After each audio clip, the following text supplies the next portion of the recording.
Hello everyone, welcome back to my channel. Mayam ngasidi kurkure bindi habadi crispy oina ngauba berry ki recipe mayam gi tamakta puduna lakchari. Ado kamai toba yengminarasi mayam ahan bada sidaina berry khara laujare si fajana wash tawraga ina dry tawrabani. Da si berry sigi makko ka maton ga se kathatlage. Ado gai mayai chabu kathatlani mayam aswana sang na kathatpirani. mayam berry se punamak smaina sang na kakpiu.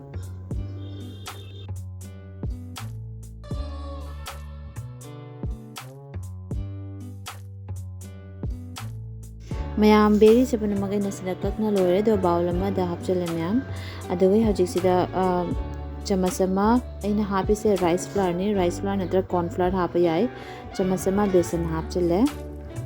thum jang nai na tha mayam de hapte masala mayam sina half a teaspoon jeera powder hape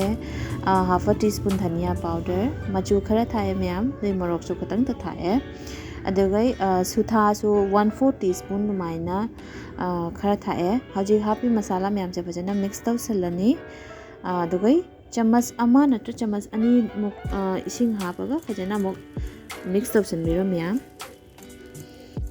mayam khang so sida sare to ina changadaba thau do khara hape adugai thau se sarabani dana berry se ina batch ni da fry tawrini sina ahan batch ni amukta ngawrasu yai duga amukta ngawbado tang crispy oibada watli mayam duna ina anirak suna ngawrini da mayam se ngawba hawre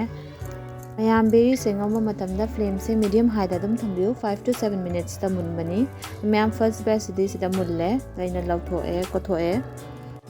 mayam sida second batch se ngawba hawre lemhawa mayam do sida puna mangawsallani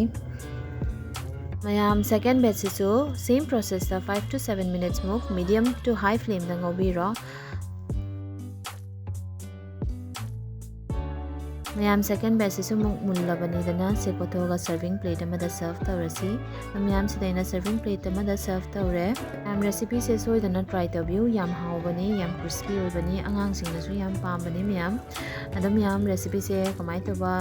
yengba nungairadi please like share and subscribe soidana tawbiramu mayam namathang namuk unarasi. Thank you for watching. Bye.